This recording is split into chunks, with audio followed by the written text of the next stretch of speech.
یہ جو اٹھ اٹھ کے آج کہتے ہیں جی فرقہ واریت فرقہ واریت،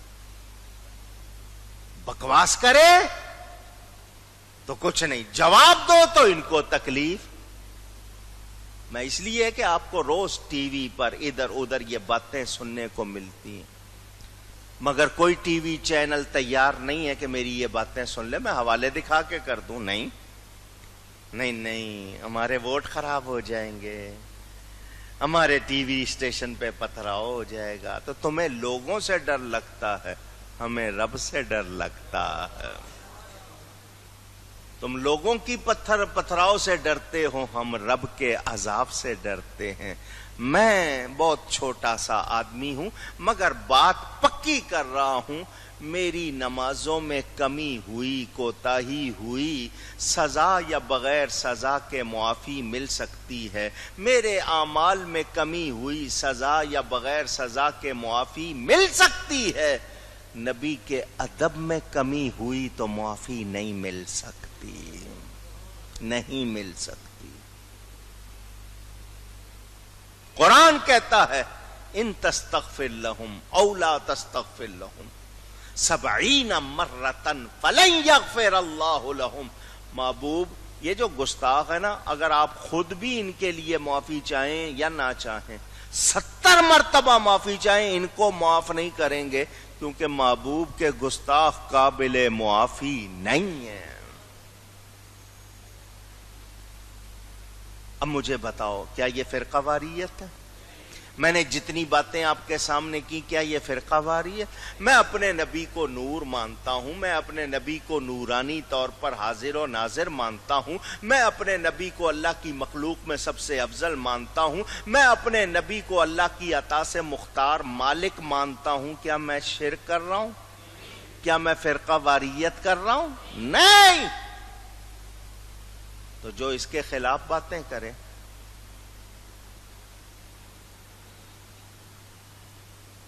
تم کہتے ہو ان کو کچھ نہ کہا جائے؟ تمہاری حکومت کو، تمہارے لیڈر کو کوئی کچھ کہتا ہے تو کہتے ہو ہم جواب دیں گے، احتجاج کریں گے، اپنی زبان کو لگام دو یہ، اور تمہارے لیڈر کی کوئی عزت نہیں ہے، عزت اللہ اور اس کے رسول کی ہے۔ سمجھ آ رہی ہے بات؟ روز اخبار پڑھتے ہو، ٹی وی سنتے ہو، انہوں نے اس کو کچھ کہہ دیا، ہم زبان کھینچ لیں گے، ہم یہ کر دیں گے، ہمارے فلانے کے خلاف نازیبا لفظ کہے ہیں، اور تمہارے بڑے کے خلاف نازیبا لفظ کہنے سے کوئی کافر نہیں ہو جائے گا، مگر نبی کے بارے میں معمولی سی بے ادبی بھی کافر بنا دے گی۔ سن رہے ہیں؟ پوچھ رہا ہوں۔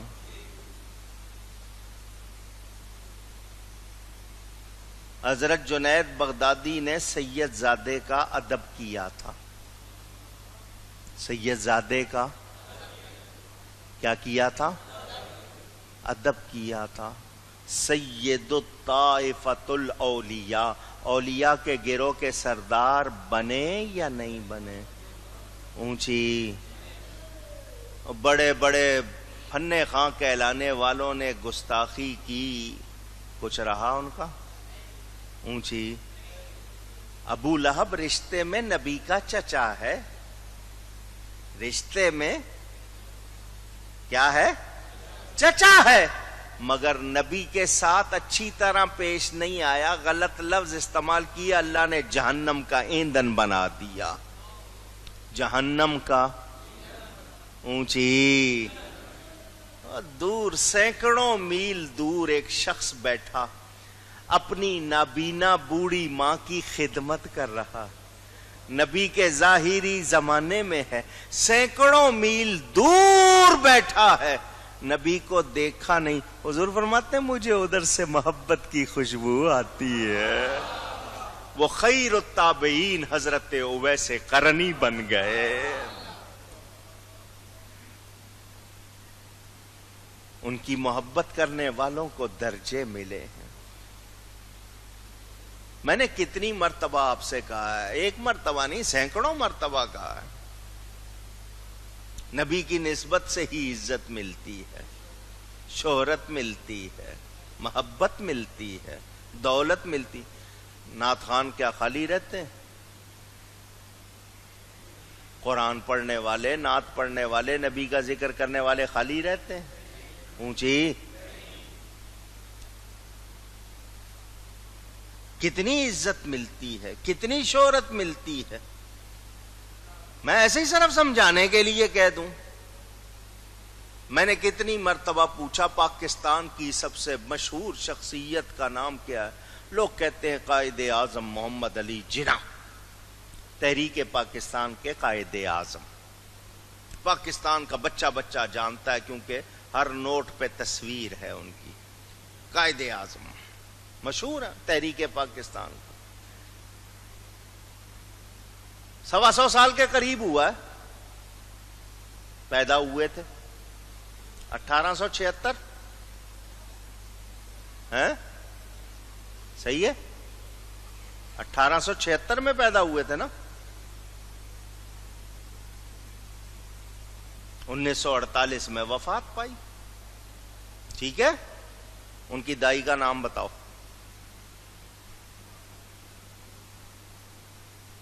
Mid wife.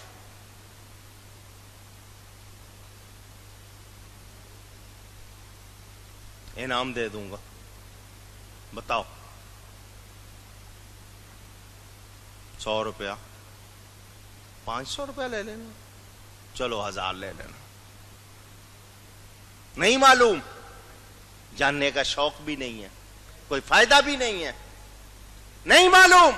پاکستانی کو پاکستانی ہو کر پاکستان کی سب سے مشہور شخصیت کے بارے میں اتنی سی بات معلوم نہیں. مگر دنیا کے کسی کنارے میں چلے جاؤ، زبان عربی ہو یا نہ ہو، چھوٹا سا بچہ ہوگا مسلمان کا، پوچھنا نبی کی دائی کا کیا نام ہے؟ حضرت علیمہ کا نام لے گا یا نہیں لے گا؟ بڑی تو نے توقیر پائی حلیمہ رضی اللہ تعالی عنہ. بڑی تو نے توقیر پائی حلیمہ کہ ہے تو محمد کی دائی حلیمہ صلی اللہ علیہ وسلم. اور 2-2.5 سال خدمت کی ہے. مدینہ منورہ کے قبرستان میں آج بھی ان کی قبر پر جو خاص قبریں ہیں جن پر سلام پڑھا جاتا ہے، ان میں ایک حضرت علیمہ کی قبر ہے. اور 2-2.5 سال خدمت کی، مگر وہ بھی کہتی ہوں گی کملی والے آقا تجھ پہ کروڑوں سلام. میں نے اتنی سی خدمت کی ہے، آپ نے کتنے سلام بھجوا دیے. کچھ سمجھ آ رہی ہے بات؟ ہم آج تک عمریں گزر گئیں، ہم یہی کہتے ہیں لا یمکن الثناء کما کان حقہ. جیسا ان کی تعریف کا حق ہے ہم سے بیان ہو سکتا، ہم ادا کر سکتے. بعد از خدا بزرگ توئی قصہ مختصر. بات اس پر ختم کرتے ہیں کہ اللہ کے بعد آپ کا درجہ. سنو سنو، جو نبی کی تعظیم کرنے کو تیار نہیں، جو گندے لفظ لکھے ہوئے ہیں انہوں نے، جس طرح گاؤں کا چودھری اس طرح امت میں نبی. چوڑے چمار تک کے تو لفظ لکھے ہوئے معاذ اللہ. پھر کہتے ہو نماز نہیں پڑھتے ایک دوسرے کے پیچھے. اب مجھے کڑوی باتیں کرنے دو. یہ تو آپ نے سن لی. یہ جتنے اینکر ہیں جی ایک دوسرے کے پیچھے نماز نہیں پڑھتے، بہت شور مچاتے ہیں، مجھے مسلمان ہیں، یہ ہے وہ ہے. اور سنو، تمہاری ماں بہن کو کوئی آنکھ مار دے اس کے پیچھے نماز پڑھو گے؟ مجھے یہ لفظ بولنے پڑے مجبوراً، مجھے پسند نہیں ہے، نہ میری عادت ہے نہ میرا مزاج ہے، مگر میں کیوں بول رہا ہوں تمہیں سمجھ نہیں آئی نا. اگر کسی نے تمہاری ماں بہن کے بارے میں کوئی غلط لفظ کہہ دیا ہے تو کیا کفر کر دیا؟ پوچھ رہا ہوں. کافر ہو گیا؟ پڑھو اس کے پیچھے نماز. میں اس کی شکل نہیں دیکھوں گا، یہ اس لائق نہیں ہے. اور تیری ماں بہن کی عزت زیادہ ہے یا اللہ کے نبی کی عزت زیادہ ہے؟ سوچ. تیرے کوئی پیسے مار لے، پیسے مارے ہوں کسی نے، گالیاں دی ہوں، تمہیں اس کے پیچھے نماز پڑھو گے؟ نہیں پڑھو گے۔ تمہارا اپنا معاملہ تمہیں اتنی آنا ہے، رب کے حبیب کے معاملے میں کوئی گستاخی کرے کہتے نماز پڑھو ایک دوسرے کے پیچھے۔ ہمیں تم سے فتویٰ پوچھنے کی ضرورت، فتویٰ کا مطلب شریعت کی رائے، ہم تم سے نہیں پوچھنا چاہتے، ہمیں معلوم ہے، ہم جانتے ہیں کہ ہم نے کس کو امام بنانا ہے، کس کے پیچھے نماز پڑھنی ہے۔ آپ مہربانی کریں، اینکر ہیں تو اینکر رہیں، سیاستدان ہیں تو سیاستدان رہیں، آپ جو مرضی کریں، ہمارے معاملے میں دخل نہ دیں۔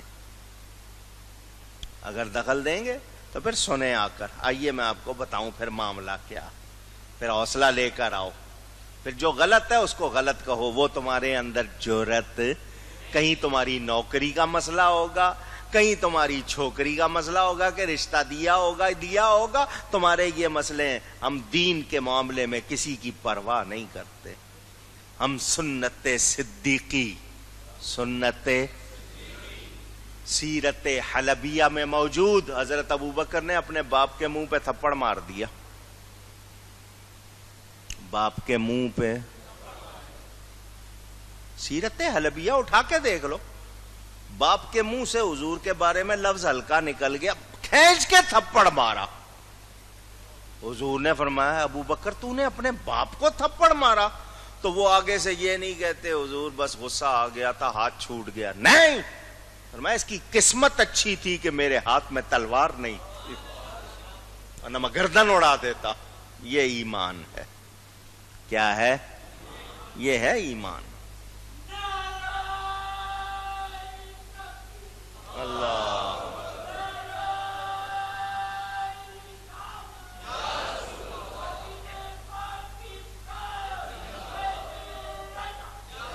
تو ٹکڑے ٹکڑے کون ہوئے ہیں؟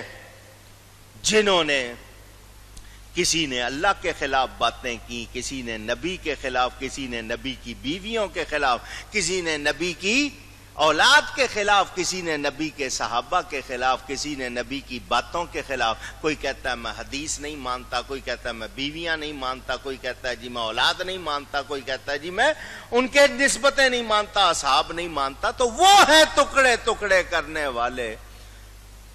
ہم تو نبی کے شہر کی ہوا کو بھی سلام کرتے ہیں، ان کے گلیوں کے پھرنے والے جانوروں کو بھی سلام کرتے ہیں۔ ہم اہل سنت و جماعت ہیں، سنی بریلوی، سمجھ آ رہی ہے بات؟ ہم فرقہ واریت کرتے نہیں۔ تو اللہ فرماتا ہے وہ جنہوں نے اپنا کام آپس میں ٹکڑے ٹکڑے کر لیا۔ اب میری آخری باتیں سنو، اسلام اور کفر برابر ہو سکتا؟ آواز آئے؟ ایمان والا کسی منافق کو، گستاخ کو برداشت کر سکتا؟ اونچی کہیے، دل سے کہنا ہے، میرا لحاظ کر کے نہیں کہنا۔ میں آج سامنے ہوں تو میرے سامنے کہہ دیا پیچھے ہٹیں تو پھر نہیں، یہ ایمان کا مسئلہ ہے۔ اسلام اور کفر برابر نہیں ہو سکتا۔ ایمان والا منافق گستاخ کو پسند کر سکتا نہیں۔ ہم ایمان والے ہیں اور اپنے ایمان پر ناز ہے، اللہ سے یہی دعا کرتے ہیں ہمارا ایمان سلامت رہے، ایمان کی سلامتی مانگتے ہیں ہر وقت۔ کوئی ناراض ہوتا ہے، ہوتا رہے، اللہ اور اس کے رسول کو راضی کرنا ہے۔ واللہ ورسولہ احق ان یرضوہ ان کانوا مؤمنین، قرآن بھی کہتا ہے اللہ اور اس کے رسول کو راضی کرو اگر مومن ہو تو، ان کا حق زیادہ ہے۔ احق ان یرضوہ، وہ زیادہ حق رکھتے ہیں ان کو راضی۔ تم راضی کرو جناب ٹی وی والوں کو، تم راضی کرو جناب اپنے سسرال کو، کوئی راضی کرے اپنے میکے کو، کوئی راضی کرے اپنے باس کو، کوئی راضی کرے اپنے محکمے کو، کوئی راضی کرے گورنمنٹ کو، کوئی راضی کرے گستاخوں کو، یہودیوں کو، عیسائیوں کو، ہندوؤں کو۔ ہم نے راضی کرنا ہے اللہ اور اس کے رسول کو۔ اللہ اسی کی توفیق دے، اسی پر قائم رکھے۔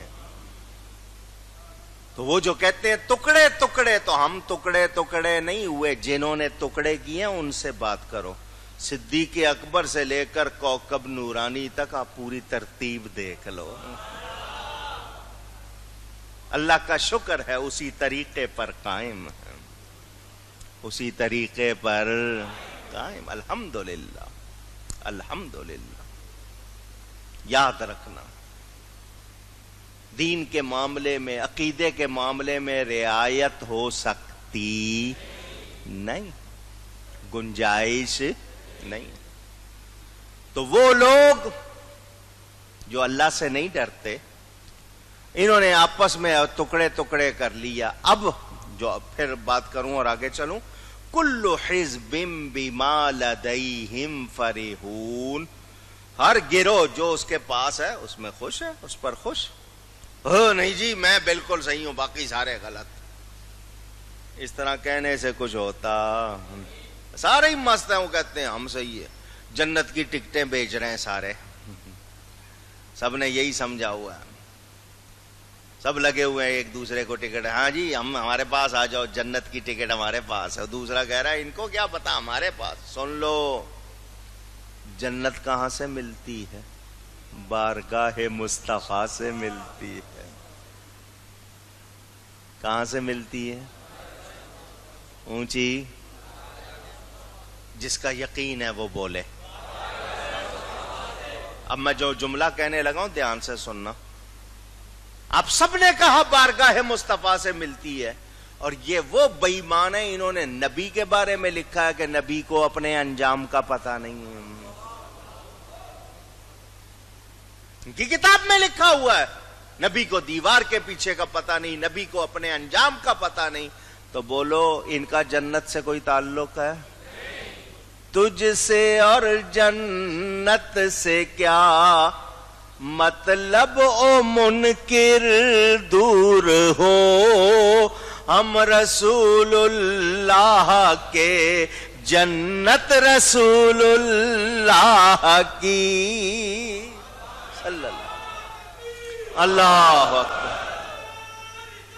یا رسول۔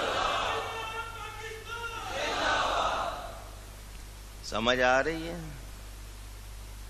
جانا جنت میں ہے تو پھر صحیح راستہ، صحیح عقیدے، صحیح نسبتیں، غلطی کی گنجائش نہیں ہے۔ عقیدے کے معاملے میں کوئی رعایت اونچی نہیں۔ برے ہیں، برے عقیدے والے نہیں ہیں، گناہگار ہیں، بد ہیں، بد عقیدہ نہیں۔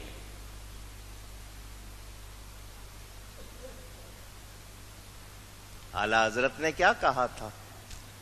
بد سہی چور سہی مجرم ناکارہ سہی۔ برا ہوں، ہاں چور ہوں جی، مجرم بھی ہوں اور وہ بھی خراب۔ بد سہی چور سہی مجرم ناکارہ سہی، آہ میں کیسا ہی سہی ہوں تو کریمہ تیرا۔ جیسے کیسے ہیں آپ کے، جیسے کیسے ہیں آپ کے، عقیدے میں خرابی نہیں ہے، اعمال درست نہیں ہے، خرابیاں، کوتاہیاں، سستیاں۔ تو یاد رکھنا، اہل سنت و جماعت، صحیح مسلک والوں کی بات کرنا فرقہ واریت بلکہ لازمی ہے، یہ تو حق ہے، پیغام حق ہے، پہنچانا ہے۔ تو جو ٹکڑے ٹکڑے ہوئے ہیں وہ غلط ہیں، اہل سنت و جماعت غلط۔ ذمہ داری سے کہہ رہا ہوں، یقین سے کہہ رہا ہوں، کسی شعبے میں یہ باتیں نہیں کر رہا، لڑوانے کے لیے نہیں کر رہا ہوں، آپ کو بچانے کے لیے کر رہا ہوں، تاکہ آپ غلط راستے پر نہ۔ یہ بیان جاری ہے، انشاءاللہ اس کا اگلا حصہ آئندہ اللہ تعالی توفیق دے بیان ہوتا رہے۔ گفتگو میں کوئی غلطی ہوئی ہو اللہ کی بارگاہ میں توبہ کرتا ہوں۔ وآخر دعوانا ان الحمد للہ رب العالمین۔